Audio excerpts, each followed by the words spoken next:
Madam దగ్గర కూడా మేము వెళ్ళినాము. మేడం గారు కూడా స్పందించి మాకు కొద్దిగా ఆర్థిక సహాయం అయితే చేసినారు.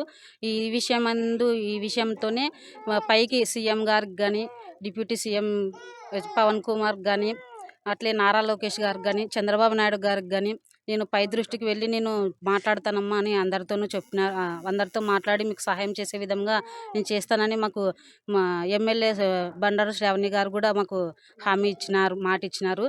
మా బాబుకైతే ఇప్పుడు 20 లక్షలు ఖర్చు అవుతుంది అంటున్నారు. మేము మా ఊరు మా వీధి అంతా కలిసినా కూడా మాకు అంత డబ్బు సమకూరే విధంగా మాకు లేదు. కాబట్టి పైన ఇక్కడ జిల్లా కలెక్టర్ గారు అయితేనేమి, సింగనమల నియోజకవర్గంలో ఉంటున్న శాసనసభ్యులు కానీ అందరైతే ఈ యొక్క రాజకీయ పరంగా ఎంతమంది అయితే ఉన్నారో అందరూ కూడా మాకు సహాయం చేయాలని మేము కోరుకుంటున్నాము. జిల్లా కలెక్టర్ గారు అయితేనేమి, ఎంతమంది అయితే ఉన్నతమైన అధికారులు ఎంతమంది అయితే ఉన్నారో వారందరూ కూడా మాకు సహాయం చేయాలని, మా బాబును మాకు బ్రతికించి ఎట్లా అయినా కానీ మీరు పైకి ఇది ఎక్కడికైనా కానీ మా బాబును కాపాడి మా చేతికి అమౌంట్ మేము కట్టలేక బాబుని బయట హాస్పిటల్లో నుంచి బయటికి పంపించేసినారు.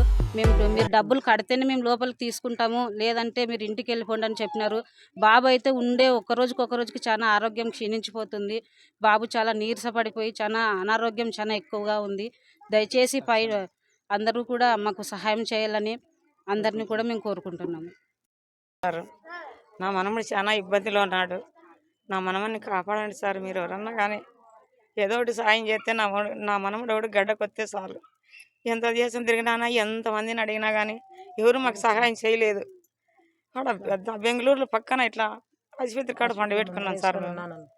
ఏదో మీరు దయచేసి నా మనవుని కాపాడి ఎవరన్నా కానీ సాయం చేయండి సార్. నా మనవునికి గారు, ఎమ్మెల్యే గారు, ఎంపీ గారు, చంద్రబాబు నాయుడు గారు, పవన్ కళ్యాణ్ గారు అందరూ క్షమించి నా మనమని చూడండి సార్ అంతా.